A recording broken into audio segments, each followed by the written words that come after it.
So hello guys, welcome to my channel Bengali বাবু। তোমরা সবাই কেমন আছো? তো এখন বাজে রাত্রি 9:30, আর আজকে চলে এসেছি এই লক্ষ্মী ফুচকা সেন্টারে ফুচকা খাওয়ার জন্য। এখানে এটা আমার ভালো লাগে এই দোকানে। তো এখান থেকে চুরমুর মাখা নিয়ে নিচ্ছি 30 টাকার। তো এখানে দাদা এখন আলু কেটে দিল।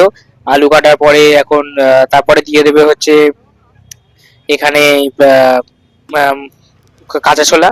এখানে দিয়ে দেবে কাঁচা ছোলা, তারপরে দিয়ে দেবে হচ্ছে এখানে আলু মাখা। আলু মাখা দিয়ে একটু ঝুড়ি ভাজা দিয়ে দিয়েছে, যত দাদা খুব ভালো মেখেছে আলু মাখাটা। আর তারপরে এখান থেকে চুরমুড়ে পাপড়িগুলো নিয়ে নিল। তো চুরমুড়ে এই যে মাখা রেডি হচ্ছে এখন টক জল দিয়ে। আর দেখে তো বেশ ভালোই লাগছিল, লোভনীয় লাগছিল জিনিসটা খেতে। তো দেখা যাক কেমন হয়। এখন টক জল দিয়ে দিচ্ছে। তো আমি বলেছিলাম একটু টক জলটা কমই দিতে, কারণ বেশি টক জল আমি খাই না। তো এখানে দাদা এখন একটা লেবু দিয়ে ভালো করে একটু তৈরি করে দিচ্ছে। তো চলো এটা খাওয়া যাক, খেয়ে তারপরে তোমাদের বলবো বলবো যে কেমন হয়েছে। আর এই যে রেডি করছে, এই যে 30 টাকার যথেষ্ট পরিমাণ দিয়েছে।